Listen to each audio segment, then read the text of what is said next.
Hi guys, welcome back to 52 Men of the Bible videos that we're doing this year.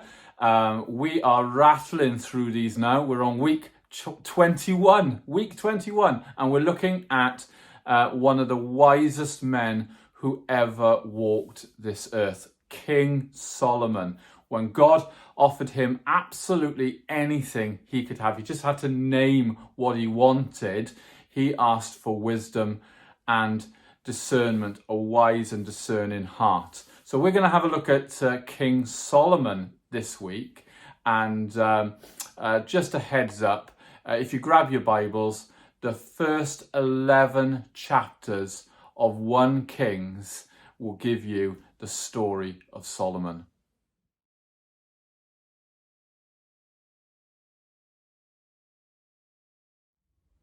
Okay guys, so as I said in the introduction to this week's 52 Men video on Solomon, he was quite possibly the wisest man who ever walked this earth, apart from Jesus Christ himself. He was one of the wealthiest men who ever walked this earth. He was blessed by God. He was the son of King David and Bathsheba. So there's a point of interest there right at the start of his life. But he was also the one who was in line for the throne after David died. Now he has a long reign. He has a good reign as king. He has some very notable achievements in that time. So just to list some of the things that he was responsible for.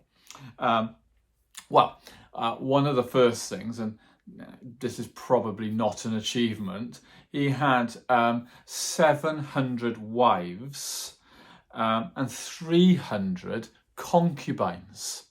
Now, I can't for the life of me imagine what life would have been like with 1,000 women to please. I would say as well, if we were to flip that, it would be equally true of our lady friends, that if they had 1,000 men to please, that seems a lot of hard work for any of us.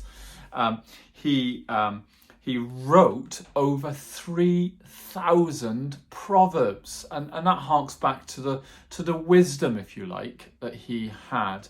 God gave him a wise and discerning heart, and he was able to write over 3,000 proverbs, wisdom statements.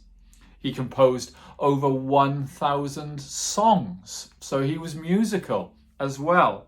He built the temple. He rebuilt cities across the whole of Israel. And he established an incredibly superior and strong military force. And finally, he redefined the boundaries of Israel too.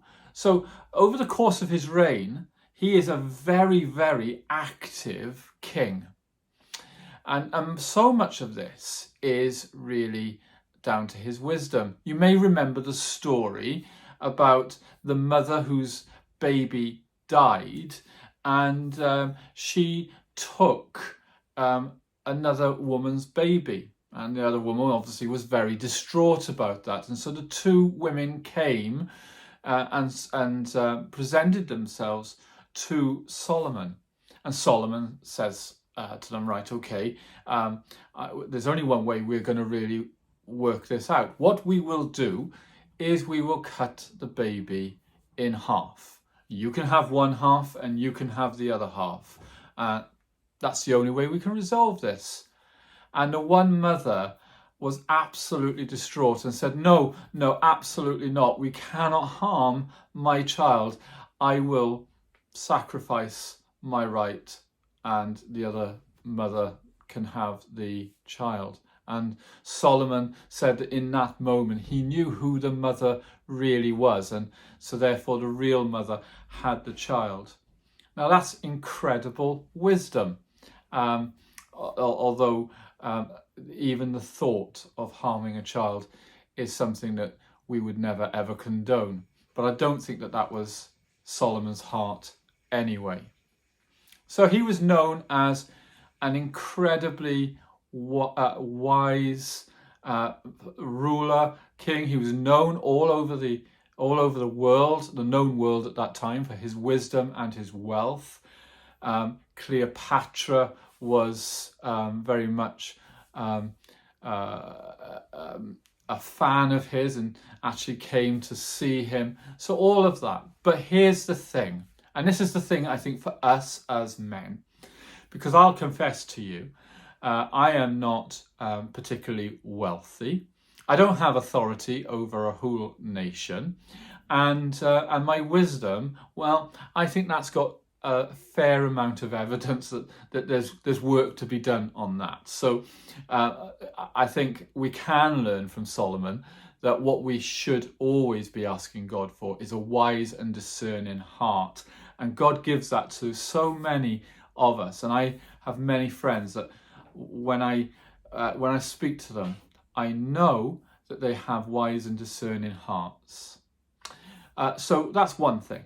But actually, I think the main thing is that Solomon, for all his wealth and all his wisdom and for all of his achievements, he was undone by one thing, and that was lust. Anybody who has 700 wives and 300 concubines clearly has an issue in terms of their ability to control their sexual and their lustful habits. And this is where we see Solomon gets completely taken out by the fact that he is a man who cannot take his eyes off women around him. Now, I remember a good few years ago going to the Cardiff Men's Convention, and Don Carson was speaking on that day, and he was talking into this part of our male makeup that we can often be taken out by sexual immorality, and that can be pornography, or it can be affairs, it can be anything like that. And I remember him saying, do you think anybody ever wakes up in the morning one day, a holy, godly man who is fully focused on Jesus Christ, and in one moment says, actually, I'm going to go off and have an affair with my church administrator, or with a mother that I see at the school gates when I take my children into school? Do you think that there can be that cataclysmic fall by one decision? And his answer was no. No. What happens is that any one of us can make 1,000, 1,000,001 decisions, small decisions, to look in the wrong place, to spend time doing things that we shouldn't do. And ultimately, what happens is, after millions and millions of bad decisions, hundreds of bad decisions, we fall. And we fall into sin, and everything that is good in our lives gets undone because we haven't cared for our hearts. Does this make Solomon a bad king that we have nothing to learn from? No, absolutely not. He wrote Psalms and he wrote Proverbs, and he spoke so much wisdom.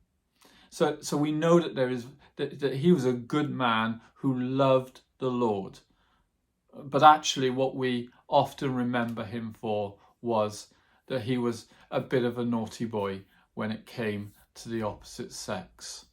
And does it make us bad men when we make similar mistakes? No, it doesn't. If we love Jesus Christ, there is always the chance that we can be restored, and we can have a fruitful life going forward, and a life of service to God, making a massive difference.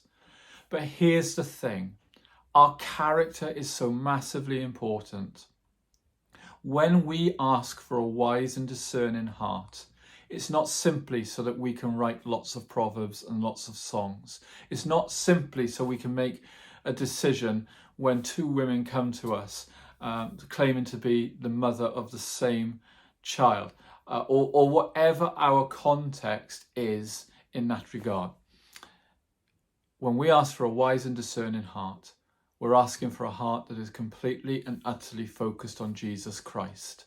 And that when we wake up each morning, making decisions, making the right decisions, is a priority in our lives. So don't let yourself be undone by not guarding your heart. It is the wellspring of life, as we've said many times before. Make sure that as you pray for a wise and discerning heart, you are also doing all the things you need to do to keep your focus firmly on Jesus Christ. Read his word, have a prayer life, conversational intimacy with God himself.